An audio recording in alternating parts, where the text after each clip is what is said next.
Welcome to Sunday. We are now 1 week after last Sunday. What we did on last Sunday was taking a look at the rankings and the popularity of the specs in the raid. So it's now been 7 days, it's now been 1 full week, so it's time to go and check what's been going on now in week 3 of the season in the raid. So last week we had a comparison. We looked at how things were in week 1 in heroic compared to how things were in week 2 in Mythic. Now, at that time last week, most of the Mythic bosses being defeated by guilds, so most of what gave you the results of Mythic raiding were the first 4. Khazara, Assault, Experiments, and Amalgamation Chamber. Now, in this week, we have more things to look at, because we also have way more logs of Rashok, way more logs of Zskarn, and a few logs of Magmorax. So that's what's gonna change the chart, the situation for these specs. And you can tell the situation has changed because our Mythic result went from this to this. The first thing that jumps to the eye is, of course, the red at the top. Some of the colors are the same. All 3 of the Warlock specs, Elemental Shaman, Shadow Priest, are still there. However, this red is out of nowhere. Now, why is this out of nowhere? After all, Frost Decay was below the bottom half just last week. What's going on? Well, if you look at the first 4 bosses, on Khazara, Decay is doing terribly. On Amalgamation Chamber, Frost Decay is also doing terribly, and then on Assault and Forgotten Experiment, it's doing better, but nowhere near first. So, how did they manage right now to be first on average? Well, this is Rashok, and Frost Decay is first. And then we have Zskarn, and Frost Decay is also first. And then lastly, we have very few Magmorax logs where still Frost Decay is first. That's how you get first in overall damage at the moment as a Frost Death Knight. Now, it's worth pointing out that despite Frost being first at the moment, it's still the second least popular DPS spec in the raid and the least popular melee DPS spec in the raid. That is correct, we have 10 more Survival Hunters than we have Frost Death Knights, and yet Frost Death Knight is yielding a rank 1 position at the moment. So obviously this position is very flimsy, it's very volatile, because for example of the bosses I just mentioned, even though it's true they are first on Rashok, there are a grand total of 7 Frost Death Knights logging Rashok, compared to the average 170 logs of the other specs. It gets even worse on Zskarn, where the average of the other specs is about 80 to 90. There are 3 Frost Decays logging on Zskarn. So yes, Frost Decay is temporarily first, but take it with a grain of salt, given the very few amount of Frost Decays actually logging those kills. Now, as far as the other specs, the other changes from last week to this week is that mages are now doing better. Only 2 of them, however. Fire Mage is still doing terribly. I'm talking about Frost and Arcane now being both in the top half, which is a change compared to last week. We also have a change compared to last week. Both of the previously okay, well-performing rogue specs are now doing worse. So Subtlety and Outlaw have now fallen down to the middle of the pack. Some specs that were at the bottom stayed at the bottom. No fairy tale story for them. Arms Warrior is still at the bottom. Feral Druid is still at the bottom. We just mentioned Fire Mage. Enhancement Shaman is still at the bottom, together with Havoc Demon Hunter and Windwalker Monk. So while we have some changes towards the top, we don't really have that many changes towards the bottom. I will also spend 1 more minute to talk about something I repeated multiple times in Season 1, so it's worth checking on this in Season 2. In Season 1, I was pointing out how much dominated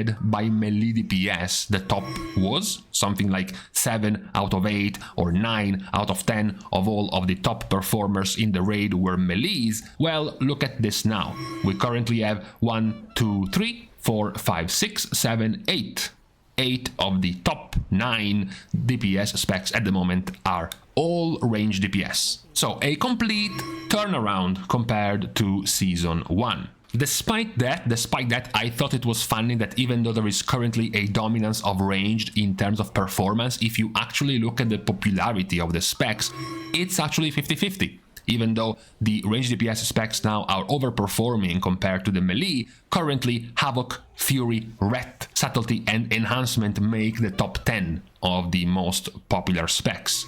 You can get some interesting info by looking at the boss by boss results. The new ones we couldn't check last week, for example Rashok. Rashok is a purely single target fight, so just one type of profile damage, and you can see that you do have some specs towards the top which should, right, logically, be very good in single target, considering Rashok is only one target. So you see Frost Unholy, Frost Mage, Elemental Shaman, Devastation Evoker, Survival Hunter and Arcane Mage doing very well. If you move to Magmorax, which technically is the same, it's just one target again, you can get similar results, similar specs. You have seen that already. Frost DK, Devastation, Frost Mage, Unholy, Demo, Elemental Shaman, Arcane Mage are still towards the top. So you do get a decent enough picture of which specs are doing well in a single target fight, no matter how much movement, how much repositioning you have to have depending on the fight. These specs still seem to do quite well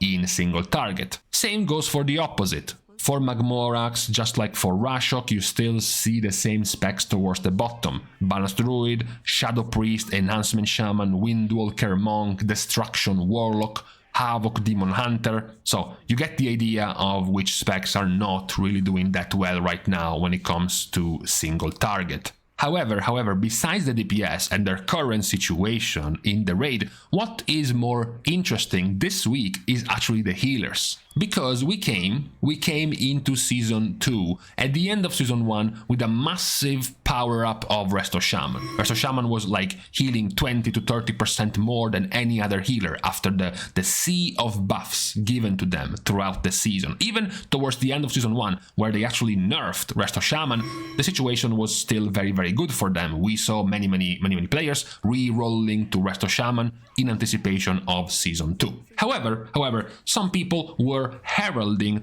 to a possible failure of Resto Shaman in Season 2, and for that I will take full credit, because I was pointing out that when looking at the tiers of Season 2, the tier set of Preservation Evoker was super powerful. The tier set, the multi-nerfed tier set of Restoration Druid was still super powerful. The reworked tier of Holy Paladin was very powerful, plus the even more powerful rework of their Avenging Crusader, now spreading the healing to 5 targets instead of 3, making it much more effective, as well as the good tier of Holy Priest. Now, what's happening in the third week of Season 2 is that Resto Shaman has been slowly but steadily falling down towards the bottom of healers, surpassed by all of these 4 specs just mentioned: Holy Priest, Holy Paladin, Resto Druid and Preservation Evoker. At the moment, in fact, Preservation Evoker is first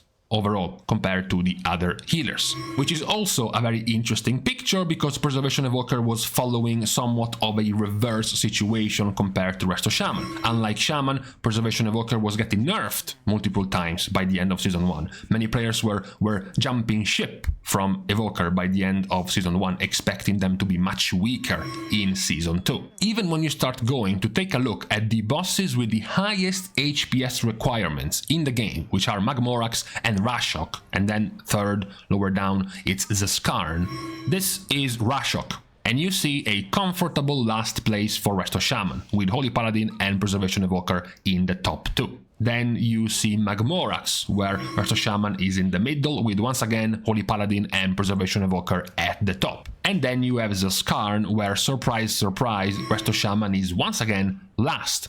Yes, there is a weird, random Discipline Priest first, but that's just out of 10 logs. As you can see, the actual average, the actual line in the white bar of Discipline is very, very low. Much lower, in fact, than the other healers. So it does seem like the magic of Resto Shaman has been lost completely because their tier set is trash. It gives them very little, borderline no healing, something like 2% healing increase, when Evoker can gain upwards of 20% more healing, similar to Resto Druid as well, with the Season 2's tier set. So the scaling into the season for Resto Shaman has been much weaker. Now, it's not all doom and gloom for Resto Shaman. At the very least, you still are the #1 healer in Mythic Plus. So if you were interested in pushing Mythic Plus, for example, you still have a comfy spot as a very meta healer. However, it does look like the situation in the raid will be bound to change, because, for example, as you can see here from the popularity, you still see Resto Shaman 3rd, because everyone thought Resto Shaman was going to be the super meta one. So even now, when it's clear that they have lost the race, they have been outscaled, there is still a very high number of Shamans playing in Mythic. That's because we are just 3 weeks in. It's not that everyone already has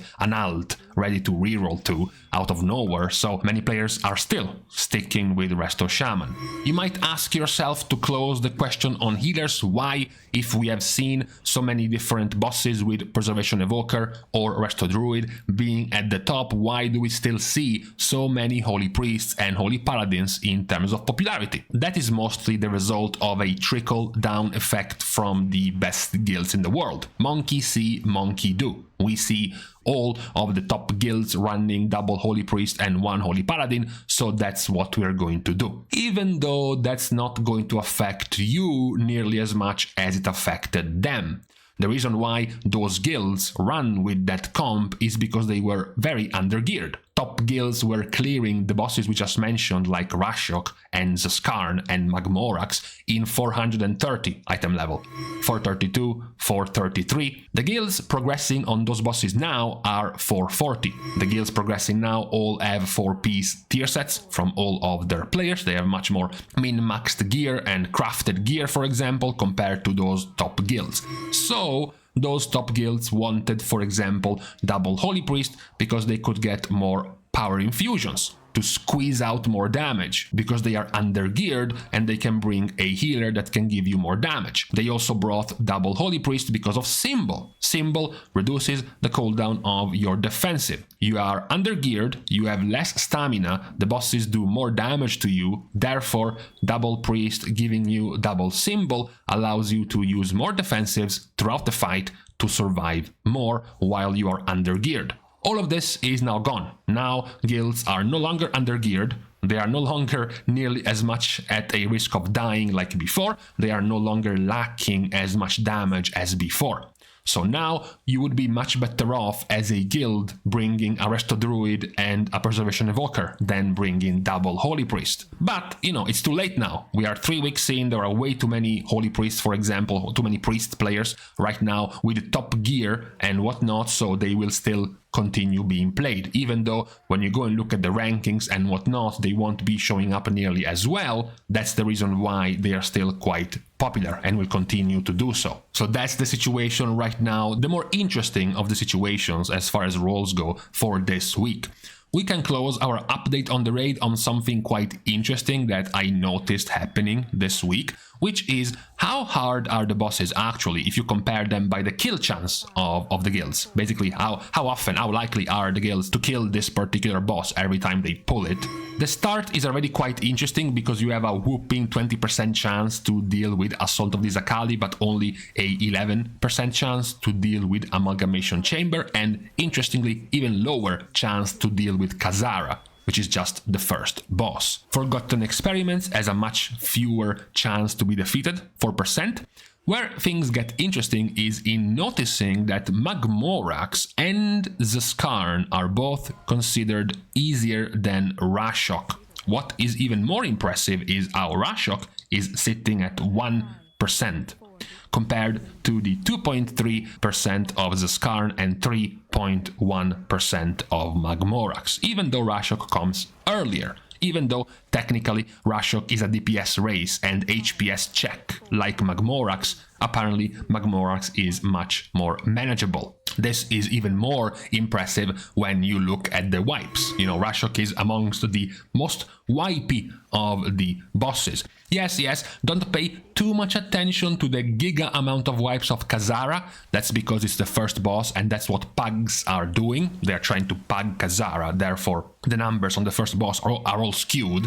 But besides Kazara, Rashok has the highest number of wipes by a landslide, even more so than Zskarn and even more so than Magmorax. Despite the fact that no, Rashok has not been buffed, Rashok has not gotten some interactions with the mechanics fixed or something, it has not been made harder by any means. It's just been much tougher apparently for guilds to go past Rashok in this week. Perhaps that's where we see the difference between the first guilds who were able to deal with Rashok because of splits. Doing splits gives you more gear, and that's the most powerful thing to deal with Rashok. And then this week we get the guilds who reach Rashok without doing splits, with lower item level, therefore they have much more of a problem dealing with this boss. That perhaps might be the reason why there seems to be much more of a stuck issue on this boss. So for today, this was all the recap happening in the raid on week 3. Yes, guys, we are intentionally skipping the tanks because there is nothing to talk about tanks. The answer is still same as Mythic Plus, Prot Paladin first, Blood DK second, Brewmaster Monk third, that's it. So for today, this is what we have. The interesting point about Frost DK suddenly doing much better than anyone else out of nowhere